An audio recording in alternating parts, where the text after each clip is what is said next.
Todo mundo vendo lá a apresentação? Sim, professora. Vocês estão vendo o quê?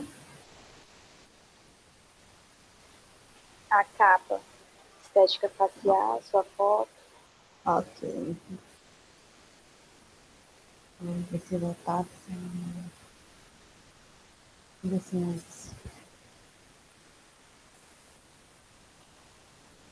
Vamos ver se eu consigo passar.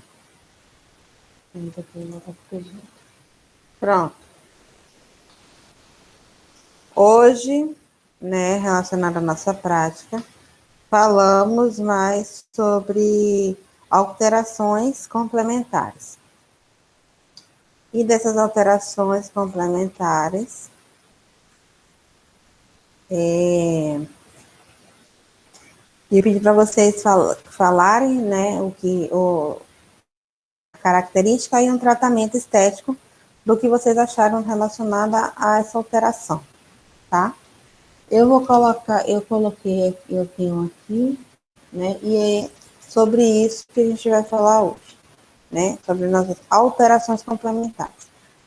Aula passada, deixa eu ver se eu consigo abrir aqui, para poder dar uma revisada. Vocês conseguiram entender sobre aquelas outras alterações? Eu não sei, não. É só fechar. Olheiras, melanose solar falamos, hiperpigmentação. Paramos em hiperpigmentação, foi? Pós-inflamatória, alguém lembra? Sim? Alguém me dá um feedback? Que aí eu parei a aula. Não foi hiperpigmentação? Deixa eu voltar lá na outra aula. Deixa eu parar de compartilhar desse jeito. Deixa eu compartilhar geral. Permitir, Fernando. Vou compartilhar minha tela inteira, porque vai ficar até melhor. Ok. Agora estou compartilhando. Isso. Tudo que eu estiver vendo, vocês vão estar vendo também, né? Então, tá aqui. Falamos sobre a melanose solar. Alguém me dá um feedback aí no áudio, por favor, porque eu não vou poder ficar voltando. Acho que foi hiperpigmentação, prof, o último que a senhora falou. Foi, né? A senhora parou em olheiras. Não. Olheira? Não, foi hiperpigmentação. Eu cheguei a falar do melanose solar. Ainda dei exemplo, foi a Aline também estava falando sobre isso, da dúvida dela. Foi isso mesmo, professora. Eu Não tô foi? igualzinho a senhora falou, minhas olheiras estão enormes, não vou nem ligar a câmera. Mas foi mais ou menos isso aí que a senhora está falando. Foi, sobre hiperpigmentação pós-inflamatória. Aí eu parei nela. Falei ainda da lâmpada de Wood. Isso. Isso, né? Aí eu parei. E aí, logo em seguida, temos mais uns, vamos dizer assim, 5 slides, falando sobre algumas alterações vasculares. Então, o que, é que vai acontecer? Eu vou falar sobre depois, eu falo sobre essas alterações vasculares, senão vai acabar atrapalhando um pouquinho, né, a nossa aula de hoje. Mas acho que dá para poder falar, porque a gente vai trabalhar, alguns, né, vão trabalhar relacionada às alterações, tá. Então, vamos complementar aqui só a aula passada. Todo mundo está vendo aqui as alterações vasculares? Então, aula passada eu parei na hiperpigmentação pós-inflamatória. E aí, agora, relacionada às alterações vasculares, as principais que eu coloquei aqui os nervos, vamos falar sobre ele hoje, na verdade, o nervo rubi. São as telangiectasias, né, também tem telangiectasias. A Aline está por aí? Se a Aline tiver, ela ela fez uma comparação, me pergunta, professora, Telangiectasia, pode ser caracterizado ou pode ser confundido com nervos rubis? Não, né? Eu botei só nervos aqui, mas são nervos rubis, tá? Não, por quê? Telangiectasias, como vocês estão vendo aqui, são esses microvasos, tá? Então, a pele ela é fina, são os capilares bem, com a pele bem sensível, então vai aparecer mais na região frontal, na mandíbula, nariz, né? Então, vai aparecer mais nessa região da bochecha, nariz, né? E a característica dele é mais em pele mais finas, tá? Em fototipos mais claros, que tem o maior aparecimento. Pele fina, fototipo claro, pele sensível, e o tratamento dele é um tratamento, a gente tem que tomar muito cuidado, tratamento médico, claro, mas só que o esteticista também pode vir a estar fazendo algum outro tratamento correlacionado, como para poder melhorar essas telangiectasias. Hidratação, tá? Aí o que é que não pode estar fazendo? Peeling de diamante, peeling de cristal, um peeling físico leve, menos agressivo, sim. Então, todos aqueles tratamentos que são menos agressivos pode estar utilizando, tá? Não pode utilizar máscara térmica, vapor de ozônio, bem à distância. Por quê? Porque são alterações vasculares. Então, quanto mais você aumenta a vascularização, mais eles vão se ramificando. Então, se a pele sofrer algum tipo de alteração, eles vão se ramificando. E tem os nervos, que eu vou falar também sobre esse, e tem a rosácea também, que é um tipo de distúrbio vascular crônico e acneiforme. Então, eu falo acneiforme porque muitas vezes elas têm essa característica de ter acne presente, tá?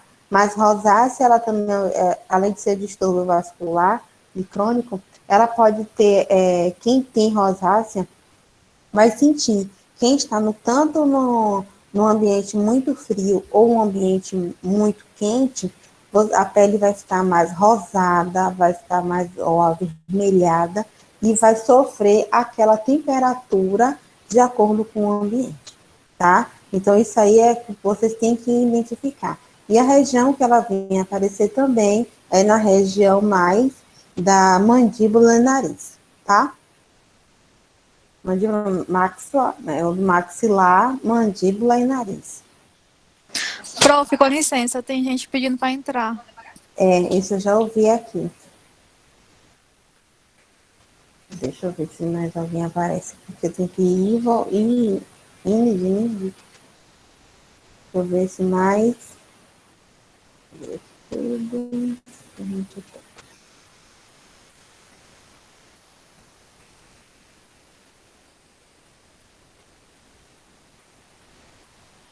E aí, tudo? Ok.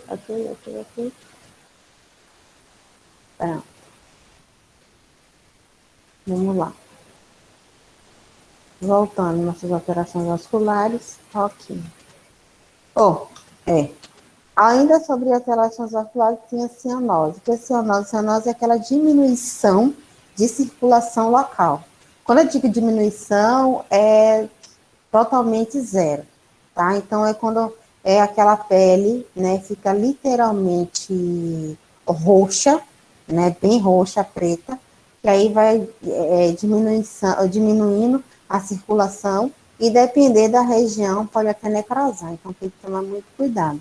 Então, identificou uma pele nessa circunstância, e também a alteração vascular, de acordo com o quê? Diminuição da vascularização no local, também, tá? Observar e estar fazendo alguns procedimentos para poder aumentar a circulação. Porque uma pele ou uma região cianosa normalmente aparece com pós-operatório, né? Que pós-operatório, muitas vezes vai aparecer bastante hematomas. O que são hematomas? São a área meio aqui roxa, né? Roxa com central e amarelada na periferia, né? Na lateral. E aí, o que acontece?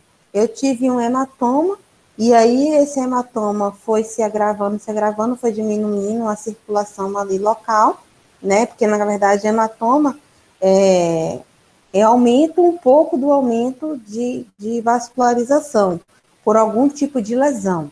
Já a cianose é diminuição da circulação também por uma lesão, mas só que essa lesão acabou, vamos dizer assim, diminuindo, quebrando, rompendo mais vasos ali e diminuindo aquela circulação periférica. Ou seja, aquela região não tinha tanta vascularização, então acabou diminuindo mais ainda aquela vascularização. É como se você tivesse tirado a vascularização, né, a ramificação daqueles vasos ali naquele local, da cianose. Já a hematoma, eu sofri uma lesão, rompeu, os vasos vieram se romper, então ela começou a ficar roxa. Então também há tratamentos para esses tipos de alteração vascular. Vocês também vão estar aprendendo a estar fazendo esses tratamentos com recursos terapêuticos, e também manuais como a massagem, né, drenagem, para poder melhorar essa situação, tá? Do hematoma e tanto da região cianótica também. E as petequias também, né, também dão para serem confundidas com verrugas planar. Por quê? Porque são, vamos dizer assim, caroços, né, na região, e são planos, né? Então ele acaba tendo uma coloração a mais, ela fica um pouco mais rosada, mais avermelhada, mas só que a gente também tem que ver a característica dela, a causa dela, o que causou, né, essa peteca, o que veio a causar. Foi o quê? Foi algum tipo de medicamento que você está utilizando, um cosmético que você utilizou, uma alergia que levou a ter esse tipo de caroços ali local. Então, uma coisa vai levando a outra, tá? Quem quer perguntar alguma coisa?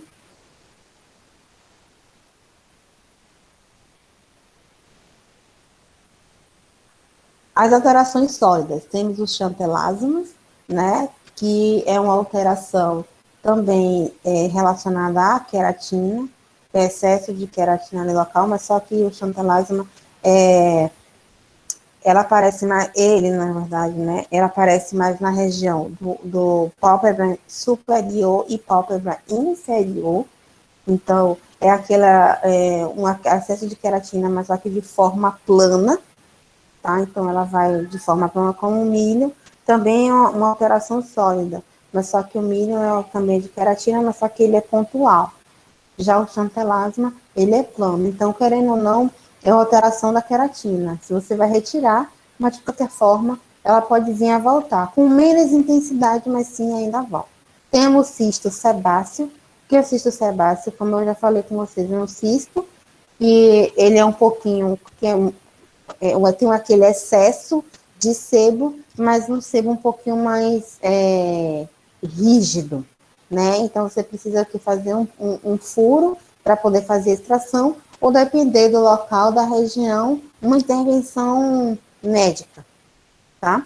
E crosta, tá? Que é também uma alteração sólida, mas aí é uma alteração de característica de uma pele oleosa e de higiene, né? Então, vai formar aquela pele ali na região devido a falta de limpeza mesmo a região, né, como a face, como tem aí na foto, na região entre o nariz, né, também pode aparecer na região da pálpebra inferior, então tem que também tomar cuidado, e muitas vezes as pessoas não conseguem enxergar esse tipo de alteração, né, no seu dia a dia, mas você, como profissional, tem que analisar com calma e fazer uma higienização antes, olhar a pele antes, tocar, realizar a higienização e dar seu parecer quanto àquela pele.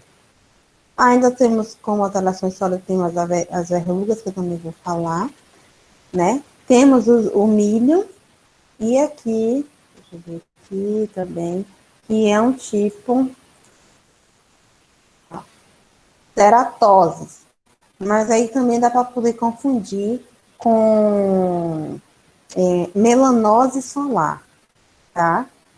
E realmente ceratose é também com uma alteração, né, da queratina, tá? Então tem que tomar um certo cuidado quanto às características dela, tá? A gente também vai falar um pouquinho, não sei se tem algum grupo com ceratose?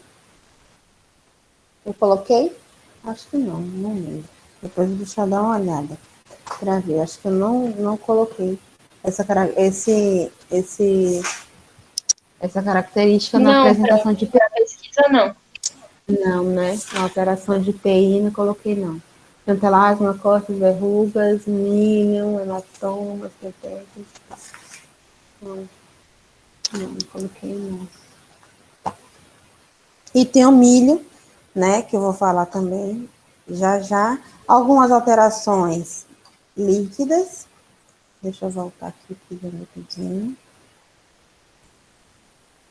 Temos o milho, temos aqui, desculpa, alterações líquidas como bolhas e vesículas. Bolhas são aquelas como se fosse vamos dizer que são verrugas internas, mas só que são bolhas porque tem líquido dentro, é como se fosse uma inflamação, né, naquela região interna, ou chamamos de, tem aquela, vulgarmente falando, eu esqueci agora o nome, na língua, esqueci que tem na boca que dói muito. Fala aí, gente, lembra? Afta, professora. Afta, professora. Isso, afta. É porque a pessoa só vem com o nome específico. Isso, são as aftas, né? Que tem essa inflamação na região por alguma ferida ou algum machucado e acaba formando aquela bolha ela poca, né? Ela acaba pocando. E tem as vesículas, né? Que também são alguns tipos de bolha, também características de algum tipo de infecção, né? Normalmente tem algumas infecções também características de HPV, né? Então, tem aí essas vesículas. Então, tem também as vesículas e tem aquela. Esqueci o nome, mas depois a gente vê relacionado a isso. Eu vou lembrar e falo para vocês. Temos eczemas, que vamos falar também que o eczema que também é uma alteração, né, da queratina, mas também acaba sendo uma alteração sólida, mas é mais específico também relacionada à queratina, além do milho.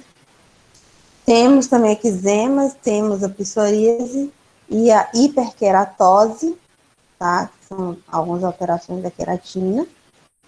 Então, tem que ver as características, tipo, como é que eu vou saber, professora, se é que tem uma psoríase? Porque você vai querer, não vai fazer uma avaliação e ele vai lhe falar, né? Ou se ele tem algum tipo de disfunção, né, imunológica, algum fator imunológico que venha a provocar, porque a psoríase, eczema, hiperqueratose também são alterações autoimunes, que a gente tem que tomar realmente muito cuidado, porque se tiver aguda, a gente não vai poder, nós, como profissionais da área da estética, não vamos poder estar tratando diretamente. Tá? Então, passou, não está agudo, tá tranquilo, então sim, vamos fazer algum tipo de tratamento facial. E também tem que ver o tratamento facial que é indicado, que pode ser indicado para esses tipos de alteração, tá? Mas aí, basicamente, é para vocês identificarem esse tipo de alteração, que vocês não vão poder estar tratando diretamente, tá? Como eu falei, é bom você identificar. Eu coloquei algumas alterações aqui, a nível de curiosidade, a nível também que a gente vai estar pesquisando, fazendo a apresentação, e de acordo com a apresentação, eu vou estar também dando feedback quanto a tratamentos e as causas e características, mas aqui é para vocês estarem entendendo, né, que vocês têm que saber o que é, tem que saber identificar, tá? Não precisa analisar, tratar, não, é identificar. O que é isso aqui? Isso aqui pode ser isso aqui, tá? É só identificar aquela alteração, tá? E voltemos aqui para a aula de hoje, que é sobre as alterações complementares também, tá? A gente vai complementar um pouquinho mais, mas só que essas alterações aqui, que eu vou citar agora, que vocês pesquisaram, que nós debatemos na aula prática, sim, as alterações que vocês vão estar podendo estar tratando, tá, diretamente. Algumas aqui vocês vão estar podendo tratar diretamente. Por isso que eu coloquei e acabei especificando, caracterizando cada um, tá? Vamos começar aqui. Eu parei Não, vocês ainda estão vendo o que eu estou fazendo, não estão? Sim, prof. Sim, prof. Ah, tá. Ótimo. Então, vamos lá. O primeiro é o milho. Como vocês viram que muitos pesquisaram relacionado ao milho, também conhecido como milha ou mili, tá? É uma erupção cutânea facilmente confundida com espinhas e cravos, ou seja, confundida com as acnes, tá? São pequenas e apresentam coloração branca ou amarelada. Duro e não pode ser espremido no interior proxiqueratina. Ou seja, eu coloquei aqui que não pode ser espremido. Como assim, professor, não pode ser espremido? Se eu vi um tratamento que com a coreta, que a Valceira no começo falou, que eu vi um tratamento que pode ser retirado. Ela não pode ser espremido diretamente. Você chega lá no espelho com uma acne, você não pode estar fazendo a extração dela. Mas sim, um profissional habilitado, ele vai estar lá com uma agulha de insulina, fazer um furo e sim estar fazendo a extração. Porque se você ficar ali o tempo todo na limpeza de pele, tentar fazer a extração, você não vai conseguir. Porque ele é duro e se você tocar nela, ou se você como você identifica o milho? Que se você toca, ela tá a região ela tá um pouquinho dura. E se você faz uma leve pressão, que no caso dando um espaçamento naquela região, você consegue ver que ela não muda de lugar, ela só vai aparecer mais, então a coloração dela vai aparecer mais. Ela vai estar uma forma mais branca, né? Então você vai ver o posicionamento dela, né? A posição dela não vai correr, né? Ela vai ficar ali paradinha e você vai sentir que está duro o local. O milho também é comum, quem falou também, Valcir, acho que complementou também, é comum em bebês nascidos, mas podem afetar as pessoas de todas as idades, sendo mais recorrentes aparentes na pele em processo de cicatrização. Ou seja, a queratina, ela está ali o tempo todo, né, sendo em desenvolvimento, vamos dizer assim, né, como as glândulas sebáceas e outras glândulas mais.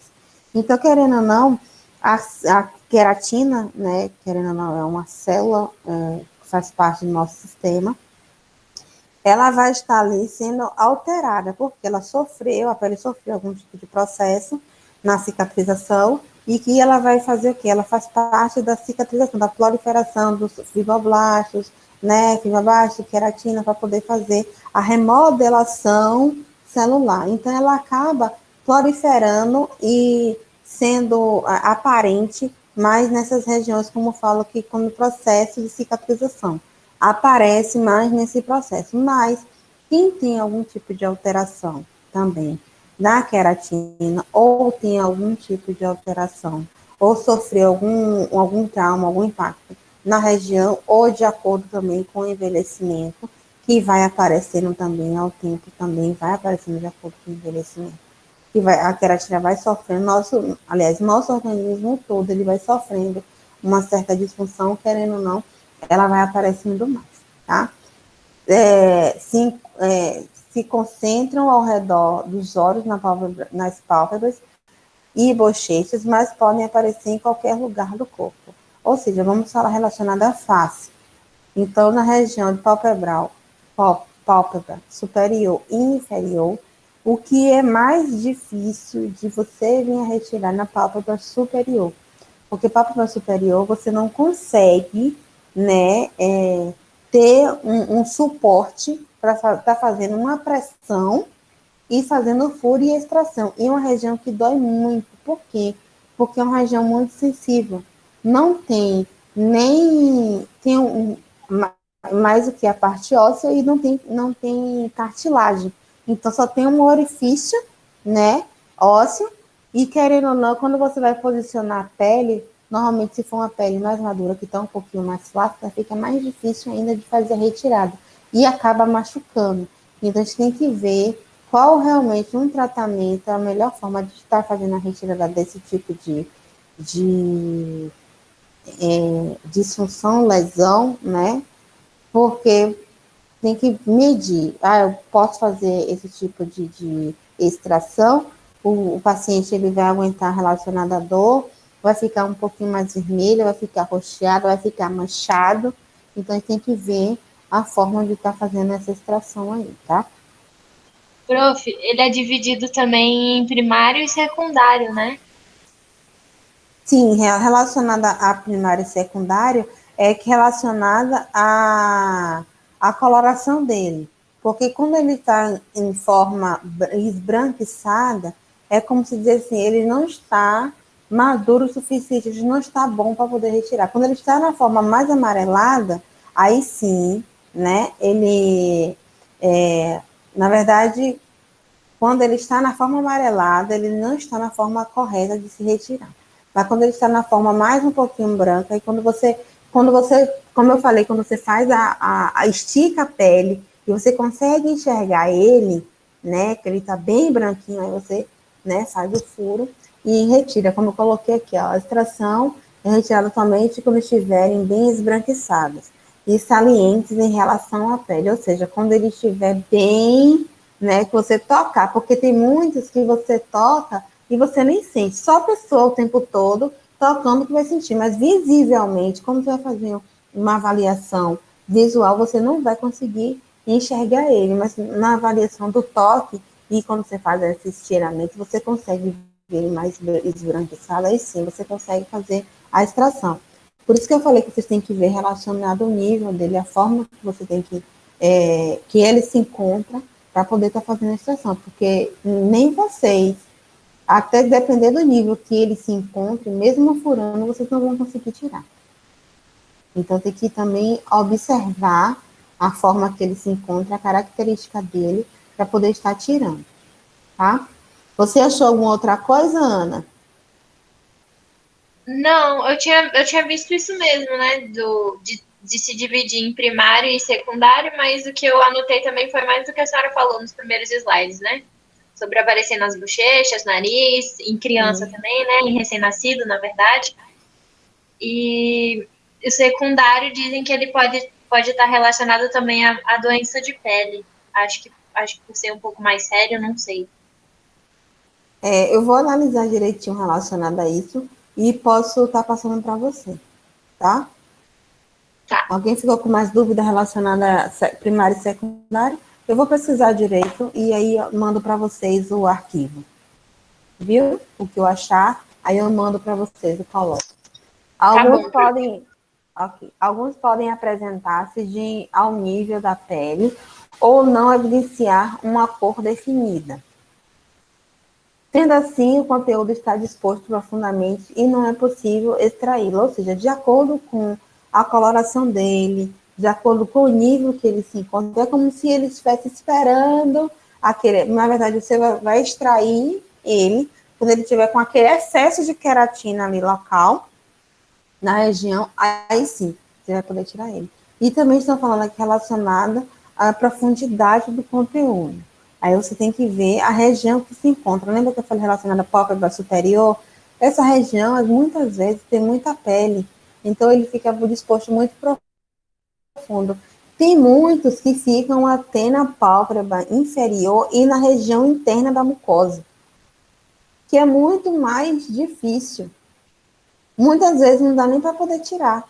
A paciente vai ficar ali com aquele milho ali até o médico retirar, porque eu, como profissional, vou falar com vocês.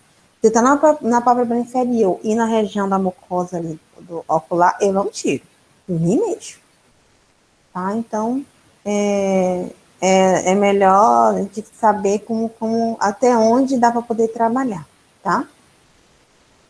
Temos também, é necessário furar a superfície cutânea com agulha de insulina.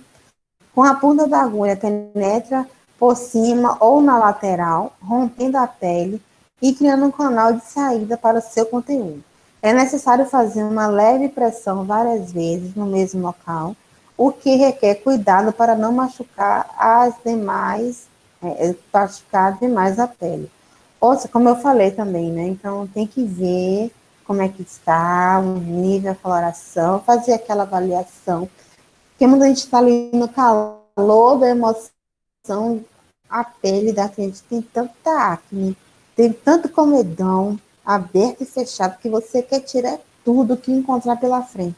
Então você vai aquela ânsia de querer tirar tudo, poxa, limpou o rosto da cliente todo, tá tudo bonitinho, e aí vem esse milho e não consigo tirar, e vai querendo apertando e apertando, e aí quando você vê, já machucou a pele da cliente, do cliente. Então é complicado, tá? Então tem que saber a hora de parar e voltar, pedir para a cliente voltar em outro momento para você estar fazendo essa retirada, tá? Alguma dúvida até agora? Alguém escreveu alguma coisa no chat? A colega perguntou se o milho pode regredir. Sim, ele é feito de queratina. É como a acne. Na verdade, ela está perguntando se ele pode regredir ou reaparecer. Acho que eu Regredir mesmo. não respondi Regredir. correto. Regredir mesmo? Não. Nunca vi essa situação. Porque se fosse assim, ele pode vir a reaparecer, sim. Mas regredir? Acho que Não. só quando é recém-nascido, né, prof? Tipo, porque geralmente aparece, disse que em 50%, mas depois de uns dias some. É porque, na verdade, recém-nascido é aquela questão de tá tudo em proliferação, né? Então tá tudo em forma de nascimento mesmo, de amadurecimento. Então, até amadurecer a pele, o sistema, as glândulas, as células, então em criança vai aparecer um monte de coisa, né? Então, querendo ou não, criança aparece acne, aparece milho, aparece lesões, né, na pele, como se fossem bolhas, né? Aparece como se fosse bolha, como se fosse vesículas. O meu filho mesmo apareceu, né, nele, no bumbum, como se fosse vesículas. Eu entrei em desespero, comecei a chorar. Olha que, querendo ou não, eu tô na área da saúde, viu? Eu tirei foto, mandei para médica. O que é isso que está acontecendo com meu filho? Que não sei o que. Ela, calma, mãe. Isso é uma operação, uma pele. Não, não. Eu disse, meu Deus do céu. Aí minha mãe e meu esposo ficou assim, olhando para minha cara e disse, bacana. E você que está na área da saúde, viu? Então, nesse desespero. Esse minha filha, quando a gente se trata de filho, eu esqueci de tudo, nem lembrei de nada.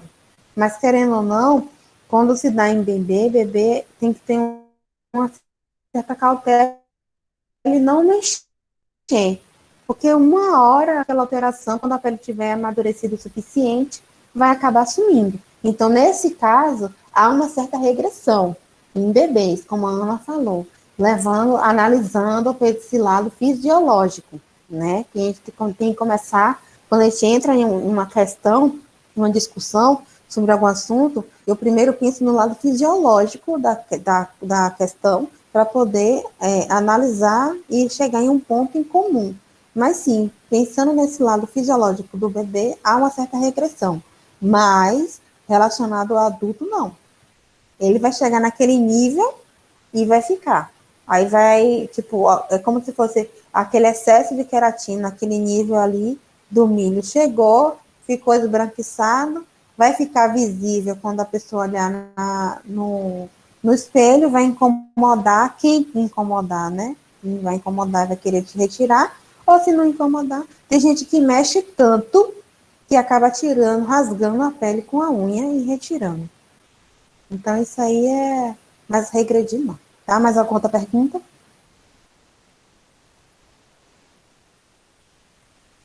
Tem não, prof. Não? Então, vamos lá. Ainda sobre o milho, pode ser extraído com uma coreta, um instrumento metálico, duas formas de utilização. Por arraste, ou por grandes alhas, pressionando a constante contra a pele, ou girar a colheita em 360 graus, que envolve a região de extração, com as bordas pressionando contra a pele e faz um giro, ou seja, você faz o arraste, ou você tem uma colheita que ela tem uma ponta, ou que ela tem aquele um formato, né, de U na ponta. Então, você vai pegar ali e fazer aquele giro 360 e aí vai tentar retirar, né, pelas bordas. E também tem outra colheita que tem um furinho, que aí você coloca aquele orifício ali na direção, faz aquela pressão e o giro para poder tentar extrair. Dói pra caramba, né? Bem chato para poder tirar milho. A não ser que ele realmente se tentou 3 vezes, não conseguiu, não tenta mais. Porque vai machucar a pele, tá? E mesmo assim, depender da pressão que venha colocar. Tem que tomar muito cuidado. Em áreas mais resistentes, como a orelha lateral do nariz. Oi? Quem é? Eu, professora. No caso, para ser retirada. Está me ouvindo? Está me Oi, ouvindo? Valcira, diga. No caso, para ser Tô retirada ouvindo. o milho, é necessário antes fazer a limpeza ou não, no caso? Fazer Sim, você tem que... primeiro a limpeza, tonificar a pele, tipo isso, assim. Para poder... porque na verdade você tem que... Isso, para poder fazer a extração, você primeiro tem que fazer o quê? A limpeza, a higienização, colocar o emoliente, porque o emoliente ele vai fazer o quê? Deixar a pele mais mole, mais maleável, mais levar mais água no tecido, né? Então ele vai ficar mais mole, o tecido vai ficar mais mole. Então, de qualquer forma, para você fazer a extração, você vai conseguir romper aquela membrana, né, da pele mais rápido, ou melhor, como se não tivesse colocado um emoliente. E o milho vai ser da mesma forma, tá? Se você fez uma limpeza de pele hoje, vou dar um exemplo, e você não retirou o milho, aí na próxima semana você quer retirar o milho, aí você não vai precisar fazer a limpeza de pele toda, novamente.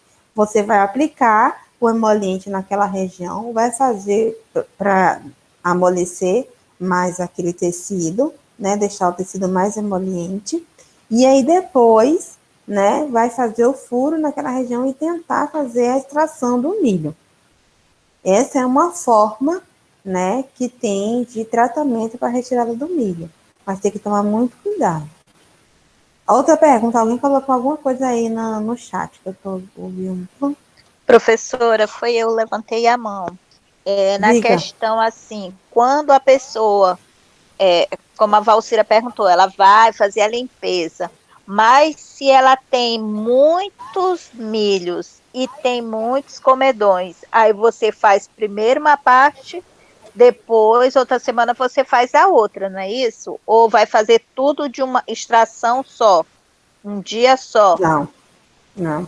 Não vai a paciente não vai aguentar e você não vai suportar. É melhor você marcar 2 sessões, ou seja, você faz uma agora, e aí depois, no próximo mês, ou depois de 15 a 20 dias, você faz outra. Por quê?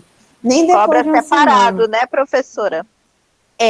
Na verdade, você vai ter que falar com ela, você vai ter que fazer uma avaliação e analisar, e falar assim, não tem como fazer toda a extração hoje, porque você vai sofrer muito e vai lesionar muito sua pele.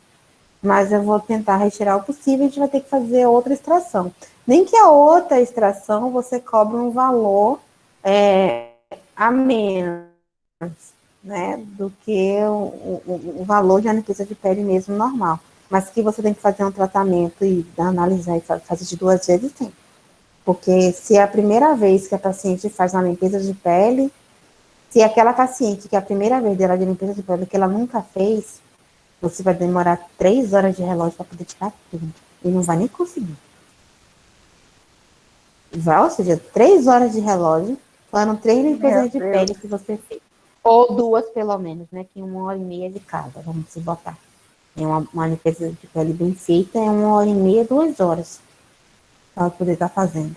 Então, tem que analisar. Normalmente, eu gasto uma hora e meia numa limpeza de pele. 2 horas se a pele estiver horrenda. Porque aí eu não gasto muito tempo na extração. Eu gosto muito tempo na emoliência e no tratamento após. Aí eu coloco LED, eu faço alta frequência, eu faço LED, né? Eu faço alta frequência em uma hidratação, eu coloco um pós, né, secante. Eu vou fazendo algumas coisas, um pós, né, da extração, para poder melhorar aquele aspecto. E quanto mais tempo você deixa com emoliente, menos tempo você gasta com a extração e o paciente sente menos dor. Tá? Vamos lá para a foliculite. Foliculite é uma infecção do folículo piloso que tem como agentes etiológicos o grupo das estafilocócias e estafilocócias, isso mesmo.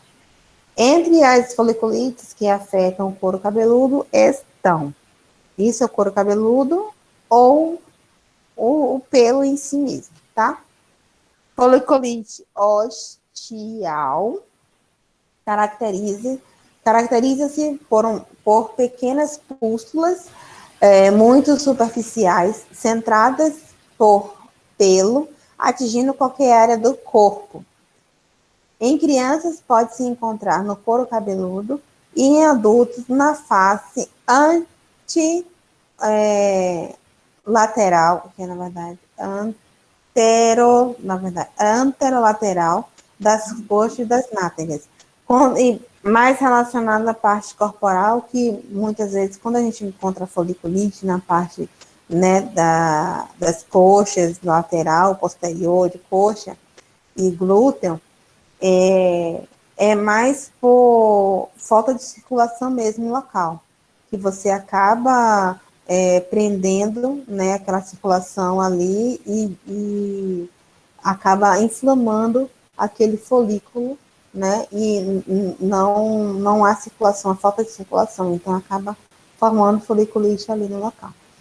E o tratamento é medicamentoso. Também, esse tipo de tratamento, além de ser medicamentoso, também pode ser um tratamento estético, com esfoliantes, tá?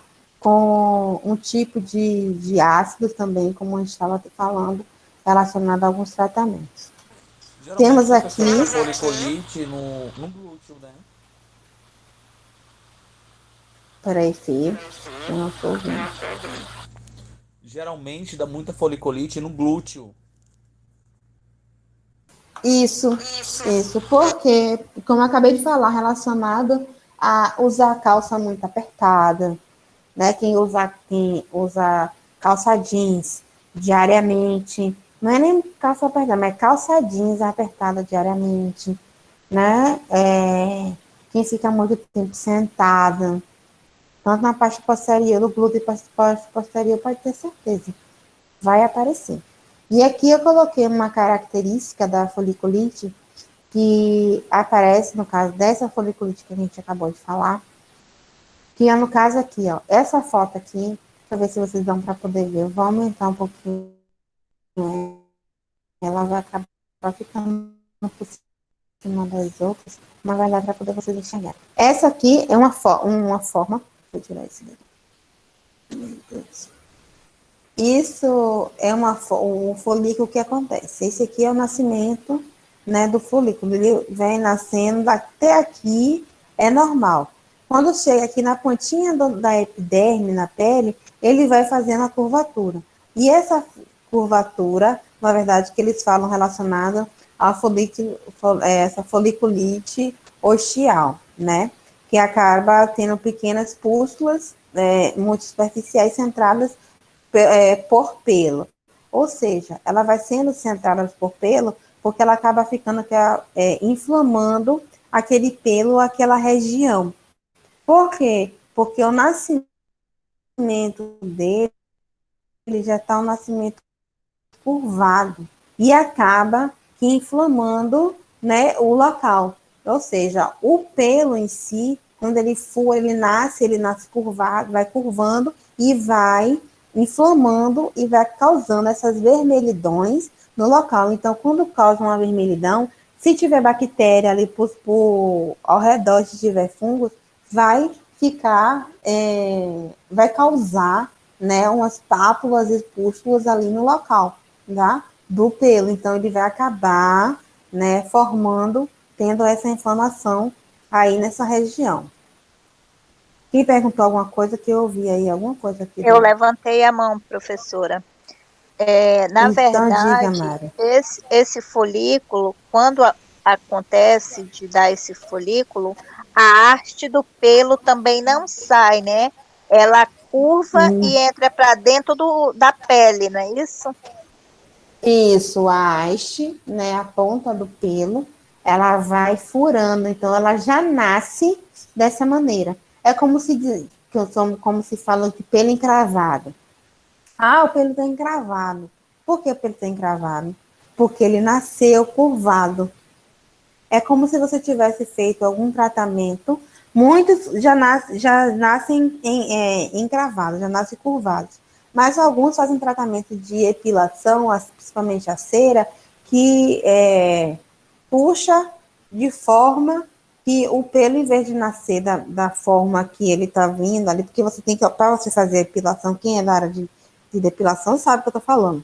Você tem que observar o nascimento do pelo para você puxar de acordo ou contra o seu nascimento do pelo. Então, se você puxar de uma forma que o pelo ele não continue nascendo da mesma maneira, ele vai acabar se curvando e vai acabar fazendo essa inflamação. Aqui essas fotos, ó. A inflamação muitas vezes é um pouquinho mais intensa, porque se vocês começarem a olhar, essa foto aqui mesmo, deixa eu abrir ela aqui um pouco mais. Se vocês começarem a olhar essa foto aqui, olha o pelo como tá. Tá aqui, a região tá avermelhada, mas olha o pelo como ele tá. Ele nasceu e ele acabou furando, né, a pele.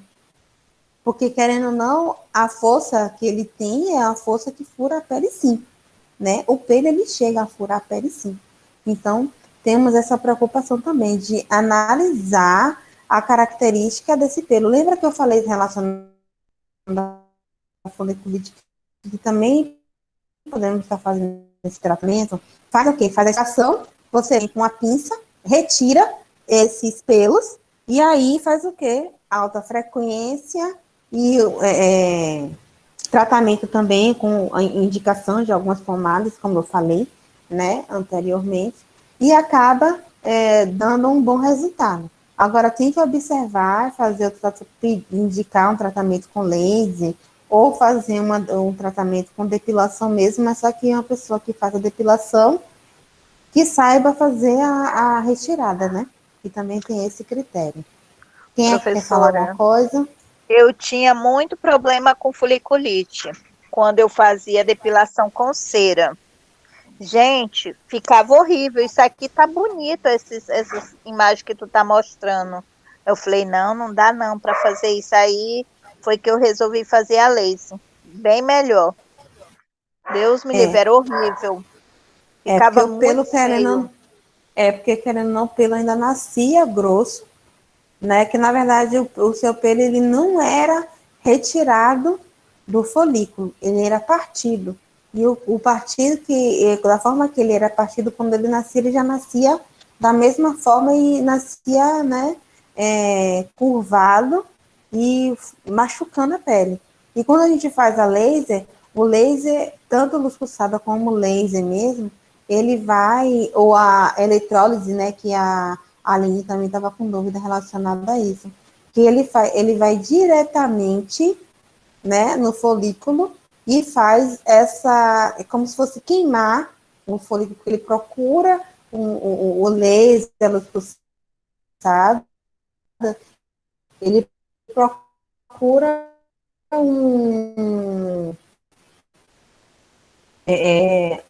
uma que era, como se diz assim, não é... E, professora, ele entra em contato com a queratina. Né? Porque a luz, ela vai incidir nesse ponto preto. Porque como o folículo, ele é preto, né? Então, ele procura... Não, o laser, ele procura esse ponto preto para poder fazer a queima desse folículo, a queima desse ponto, para poder diminuir a produção, né, desse folículo, diminuir a produção. Eu digo, quanto mais ele queima, mais o pelo ele nasce fino. Vamos falar, vou fazer laser definitivo. O laser não é definitivo. O pelo ele vai nascer mais fino e vai acabar em um nível que o folículo vai estar tão fraco que ele acabar que quando ele for nascer, o pelo vai sair sozinho. Então você vai achar que não está nascendo pelo, mas o pelo está nascendo ainda. Mas o que acontece com a fisiologia em si do laser é esse, tá? Queima o folículo, né? Ele procura um ponto preto, ou seja, o folículo, para poder queimar, né? E aí enfraquecer, diminuir a circulação ali local, enfraquece, e aí você tem um bom tratamento, tá? Mais alguma dúvida? Dúvidas? Tem pergunta no chat, tem que olhar. Olha lá, quem pode olhar para mim, por favor? Mari, olha para mim, Mari.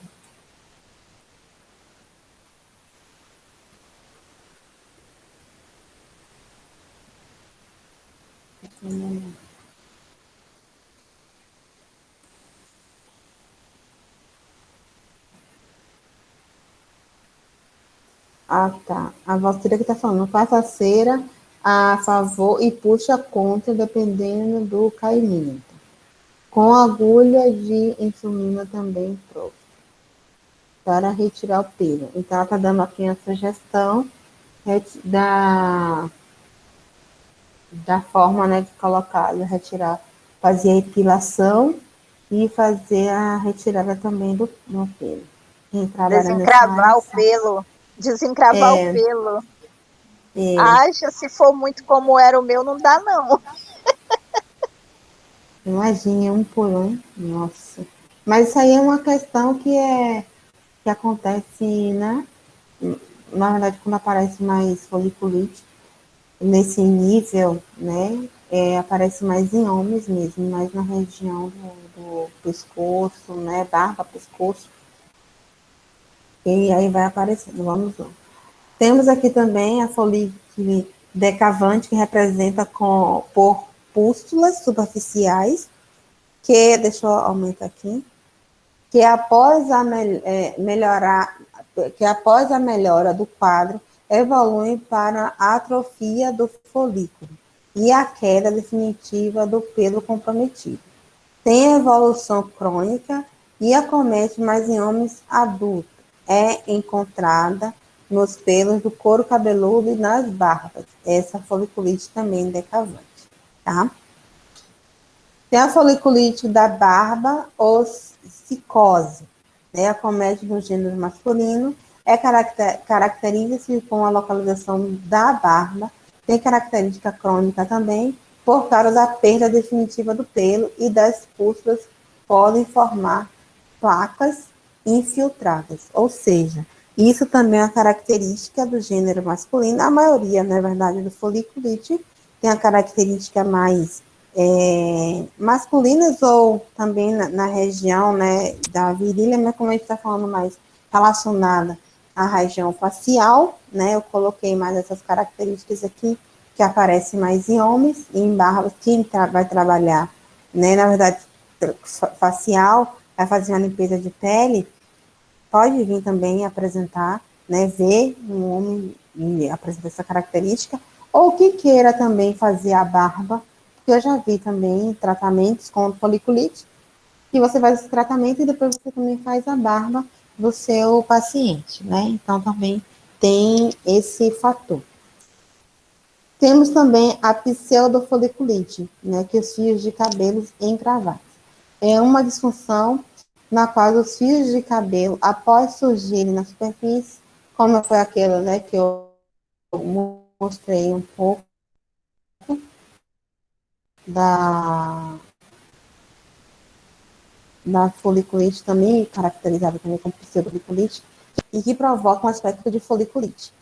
Essa afecção localiza-se em pelos de barbas, nariz, na raiz das costas, em mulheres com consequência da depilação ou epilação frequente.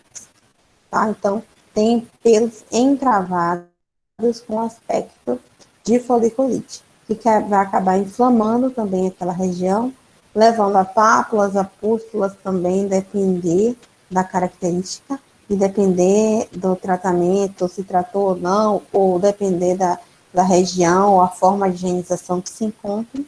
Então, você também tem que se identificar relacionado a isso, porque como essa de pelos encravados, ela vai encravar a pele, mas também tem umas que encravam o próprio folículo. Vocês viram o vídeo que eu mostrei sobre foliculite, um médico falando sobre foliculite? Ele colocou ela colocou 3 características lá de foliculite.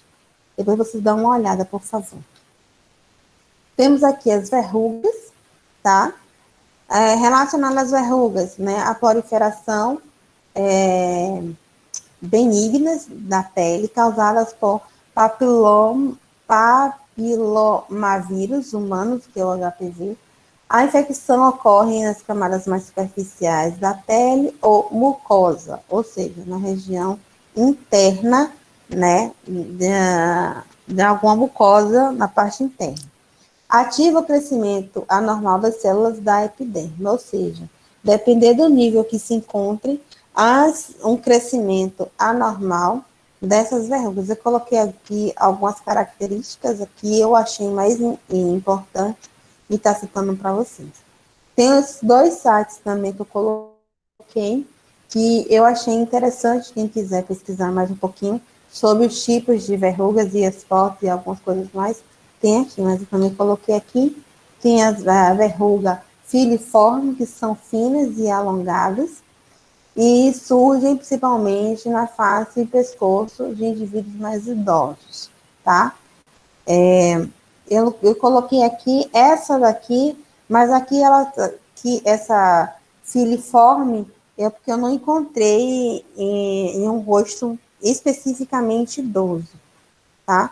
Mas a que eu encontrei na verdade, essa filiforme, se você depois pesquisa aí, tá? Com um pouquinho mais de precisão. Elas têm, é como se fosse pontas de iceberg, né? Aquela ponta do iceberg bem fininhas, né? Como se fosse vários risquinhos, tá? Nessa ponta. Temos aqui as verrugas planas, que são róseas e macias, e aparecem em grupos mais frequentes no rosto e no tronco. Eu coloquei essa aqui que aparece mais no rosto, tá? Que ela também pode ser confundida com melanose, mas só que como melanose solar aparece mais em idosos, e aí é um rosto jovem, então não tem como você estar confundindo, tá? Então também tem que ver para vocês não estarem retirando ou tentando fazer a retirada, tá? Em algumas regiões do rosto. Tem que realmente identificar, fazer o tratamento que vocês estão fazendo. Eu vou fazer uma limpeza de pele, né? Faz uma limpeza de pele. E, mas eu queria tirar isso aqui eu não vou poder tirar, né? Poder tirar é o médico. Mesmo que você possa até estar fazendo um tipo de peeling um pouquinho mais agressivo, que esteticista também pode, tá utilizando. Hoje a gente já tem alguns peelings mais agressivos lá no seu retinóico, tem outros mais agressivos que podem estar fazendo aquela renovação toda, também pode ser feito, né? Que se a pessoa se incomoda, também pode ser feito esse tipo de peeling por esteticistas, tá? Temos as verrugas vulgares, que possuem menos de 1 centímetro de diâmetro, são firmes e geralmente apresentam uma superfície rugosa.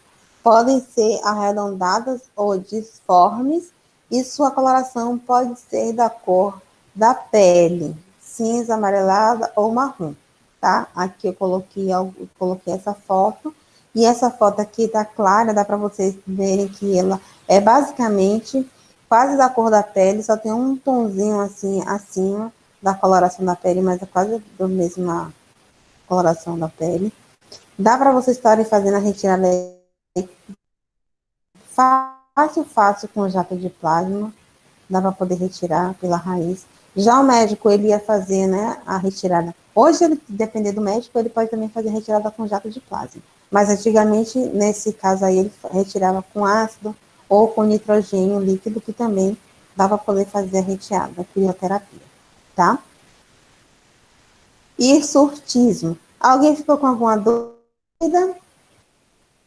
Eu estou passando essas alterações. As alterações é em caso que as que eu estou passando, só explicando, falando com vocês, que dá para vocês pesquisarem um pouquinho mais pela internet, são aquelas alterações que vocês futuramente, tipo a verruga, possam vir a ter um tratamento, mas só que nesse momento não é interessante estar aprofundando muito nesse assunto, porque é um assunto que, querendo ou não, não vai entrar no nosso no conhecimento, relacionado ao conhecimento prático de vocês, tá? Eu vou aprofundar o que for de conhecimento prático. O que for de conhecimento adquirido com a prática de vocês, com o dia a dia, vocês têm que saber, como eu falei, tem que saber identificar. Não precisa saber profundamente sobre o assunto, porque não é uma coisa que vocês vão estar tratando diretamente. Então, vão estar fazendo muito, vão fazer indicação. Mas relacionada a isso, está tranquilo? Está conseguindo entender, evoluir? Sim, professor. Sim?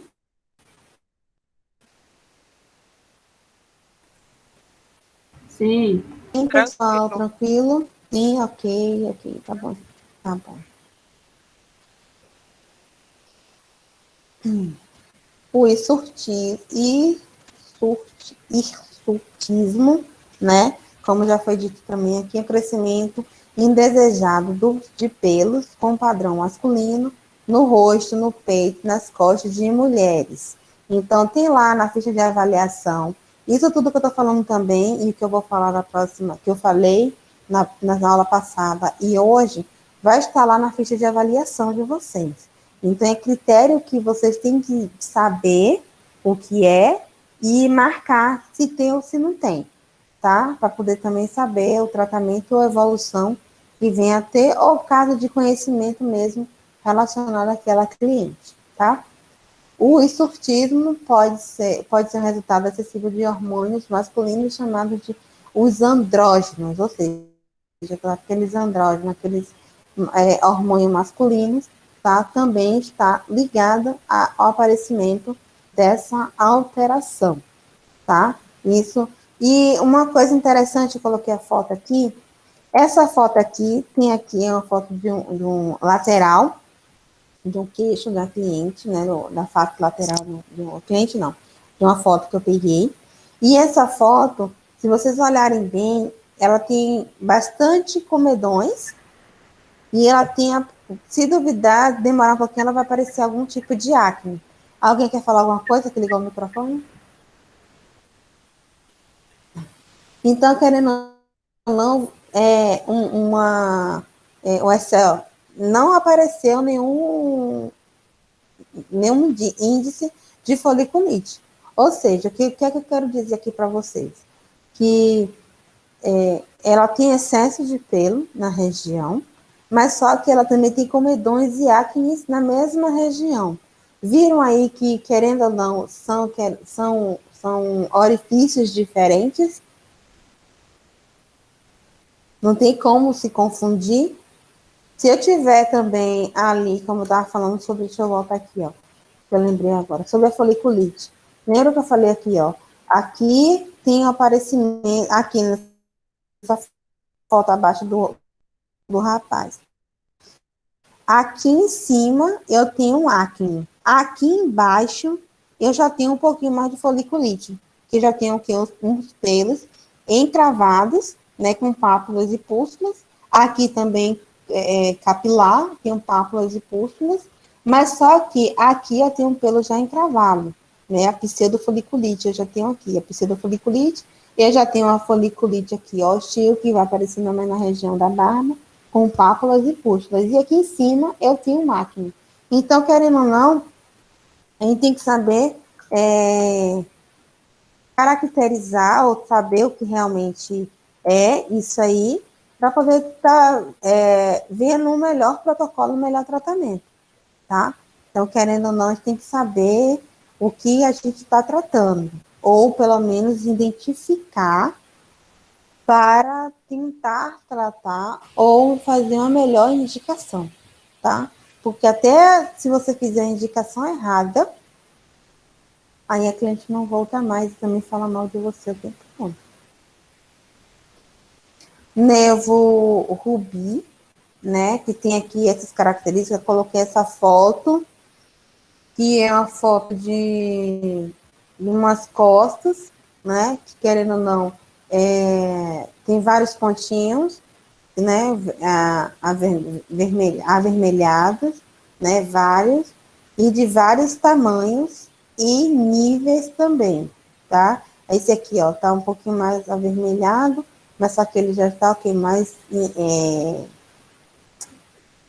ele tá simétrico, ele já está ok, já está um pouquinho maior relacionado ao seu comprimento, tá? E vamos lá. O nevo rubioangioma, assim, ou também chamado, né, de angioma senil, ou angioma rubi, uma pinta vermelha que aparece na pele na vida adulta, ou seja, não tem como confundir com uma verruga planar, né? Então, de qualquer forma, olha a coloração de uma, a coloração de outra. Então, uma nasce, né, na vida adulta, e a outra já está na característica mais jovem. Relacionada à hereditariedade, também temos que estar observando isso, tá? Pode aumentar de tamanho e quantidade com o envelhecimento. Então, relacionado a aumentar de tamanho, tem que observar isso. Porque se você está tratando uma paciente mais idosa e tem uma disfunção relacionada ao nervo rubi, e aí ela começa a aumentar o tamanho e ficar com a coloração, mudar a coloração ali no local. Por quê? Porque, querendo ou não, quando muda de coloração, já é um câncer de pele, porque câncer de pele tem algumas características relacionadas à irregularidade, assimetria, coloração e o tamanho, tá? Então, tem que ficar ligada relacionada a isso. Se mudou, aumentou de tamanho, mas está com a mesma coloração, ótimo, continua sendo nevo. Mas, se aumentou de tamanho, está mudando a coloração, então tem que observar e indicar, tá? Tem que tomar muito cuidado com isso aí. E zerou a nossa aula de hoje. Como a gente estava falando relacionado ao nervo rubi, alguém ficou alguma dúvida? Em caso de conhecimento, falamos bastante na prática, relacionada a todas essas características que eu acabei de falar aqui. Algumas coisas já tinham sido ditas pelos colegas, né? Em caso de dúvida, a gente também tirou alguma dúvida.